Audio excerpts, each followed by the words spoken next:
Patrick, congratulations for the Tower 2 death message. Thank you. Thank you, Gig.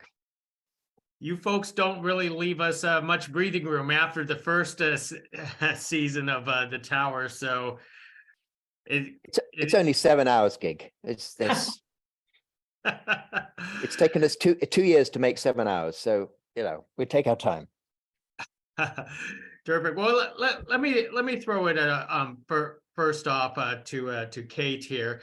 Kate, tell us the realness of this series for yourself. I know you are a former cop, but how much realness is it as police operations, and how much is fictionalized when it comes to these type of stories? Okay, so for me, it's very real, in the sense of clearly it's a drama, and if you wrote real life, nobody would watch it because there'd be a lot of watching CCTV for hours and waiting in the custody suite and stuff. But the reality of the domestic violence in it, it's very real.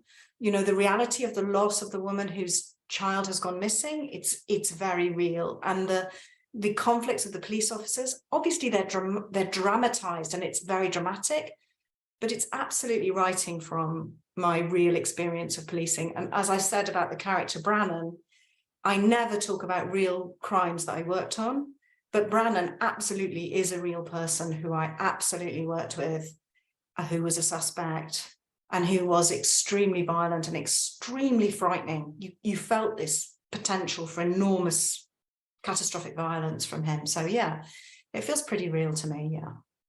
Most excellent. Patrick, compared to the first season, season 2 has like multi-crimes and multi-investigations. How do you try to balance it all for this season? Season 2 is more conventional. So it was the sort of, if you like, the sort of crime drama that I have written before. So it was an easier balance to get than season 1, where we were shifting time. So we were going back in past with Lizzie and Hadley and so on. So that's always a little harder to do because you need to make sure your audience knows which time they're in and so on. So this was, I wouldn't say it was easy. The things I changed in the books were in the book, the climactic violence in the Brannon case happens a lot earlier in the book. So I needed to attenuate both stories so they climax together. That was the only tricky technical thing I had to do there. Other than that, it was just the richness of both stories, and as always with Kate, the richness of the characters. I mean, and especially the bad guys. I mean, anyone who tell you writing crime or thrillers or anything, it's who are the bad guys and why? What is the hunger, the need, the fear, what is driving them? And the fact that Kate was writing about people she's met, dealt with, and so on, just gives me, or any adapter lucky enough to get Kate's books, enough of a sort of psychological kernel that they can, turn into a real person. So that was easy. Hey, we know these books are your babies, and when you hand it over to Patrick to develop it into a series, is it hard to let go and let someone else do a few changes to your stories? Well, particularly when it's Patrick. Sorry, we've just been teasing each other all the way through. No, it's like I could deliver a seminar on handing over your books to somebody, and I had it. The first book had already been adapted. Somebody had already acquired the rights, and it was quite a disheartening experience. So when it came around the second time and there was a bidding war for the rights, what I was really looking for was who would write it. And I asked Patrick how many episodes. He said 3. I was like, that's how many episodes. I agree, that's what it should be. And he and I do fight. He's very generous. He includes me. He sends me emails. He sends me scripts. He has my comments. And some of them he accepts and some of them he frankly ignores. No, I've never ignored her. We argue. We argue. We do argue. He's amazing. I mean, he's really amazing how he will let you argue with him and he will listen to you. And I send these emails and then I'm like, oh no, he's going to hate me. And amazingly, he seems to keep working with me. It's incredible. So I do feel really lucky.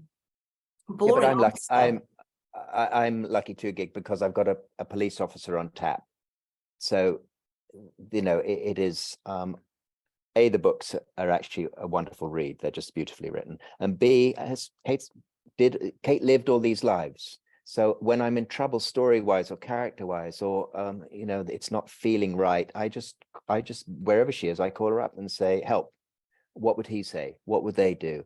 No, I don't like that. No, I don't like that. Yes, that's it. It's like there's a really good dialogue we have between us, which and fights, but I love her books and she knows I do. And so that level of respect just helps us through it. I think it's really unusual that somebody, particularly of Patrick's stature, is up for a fight, that he is willing to have that fight and listen to it and then to come back to the table. Seriously, I think that's a massive credit to him. Kate's very kind. Now, one of the things, I mean, I did fall in love with the characters. I fall in love with the mysteries and so on. And I guess a lot of people, you know, first season was 3 episodes. This season is 4 episodes. I guess a lot of like typical series or typical television series or cable series is usually like 8, 10, or 20 episodes. Why do you want to keep it down, you know, so tight rather than, you know, expanding it and prolonging it with new characters or new storylines, like, you know, like what they did with like Game of Thrones or Last of Us or anything like that, and just fill in the blanks? There's been a long English television has had a long history of just doing these 2 or 3 hour crime shows or dramas. I've done, actually, before I went to LA, moved to LA, I'd already done 3 of them, you know, adaptations of books of 3 hours long, or originals that I'd written were 3 hours long. So it's quite common in the UK. And it's only the advent of things like BritBox, WGBH used to do it a lot. The broadcasters in the US or the streamers in the US that show British content that are bringing these things over. But yes, it's a British habit we have. We don't have a lot of money, so we tend to make shorter runs of things. And so that was why these are 3 and 4. For me, it was one of the reasons that I chose Patrick, that he didn't say, oh, I'm going to add lots of story and I'm going to make it really long. And there would have been more money in it if it had more episodes. But I wanted it to be tight. This books are tight stories, and I wanted it to be pacey and to keep going and to feel like there's almost more story than you can fit in, rather than to feel like you languish in the story, you know. So it was, for me, that was like one of the pluses of Patrick's pitch initially. Wow. And Kate, you know, producing this this series right now, how do you find the time to write? In fact, I think you just came out with the new novel, right? Yeah, so I've got it's called The Misper, and it's in this series. It's out in August. It's great. I think all that writers really want is to be allowed to write. It's like your dream. You want to be allowed to write, to have the time to write, to be paid enough in your writing that you don't have to do another job. So I do have a lot of pressure now. I do have, you know, people want books from me, and I'm helping Patrick, and I'm very involved with things. Far better that than the alternative. It is pressure, but also I think when you're given that opportunity, you learn a lot very quickly, and you get, I mean, working with Patrick, you learn that you've got to do it. You've got to sit down, you've got to write. But it is pressured. It is, yeah. I had a lovely holiday in Australia with my son. That was a break I really needed. Most excellent. Well, let me address one last thing, because I know you know, people haven't seen the Tower 2 death message at this time yet, but is it already in your minds to adapt the new season with Gallows Tree Lane in as the next step, or you're going to wait and see for now? We'd love to do it. Our fingers are crossed. Gallows Tree Lane is a wonderful story. Kate's novels, seriously, get better. Each one after the other. And this is a kind of also another defense of the 3 and 4 hours. Basically, if we're lucky enough to get a 3rd series, then we're beginning to build to that 9, 12, 15 hours. So there's this little set of books, of DVDs or streamers on the shelf that you can actually sit down and watch. that really is tells the story of these lovely characters, these wonderful, interesting, complicated characters. Most excellent. Well, hey, thank you very much for carrying this conversation with us. I find it a fascinating series because, you know, just trying to figure out all these mysteries, and especially the fact that you presented in a perspective of, you know, working class justice is what I call it. Yeah, thank you. Yes, thank you. Thank That's you. good to hear. Appreciate it. Thank you very much. Nice to Thanks, meet you. thanks, Gig. Nice to meet you. Bye now.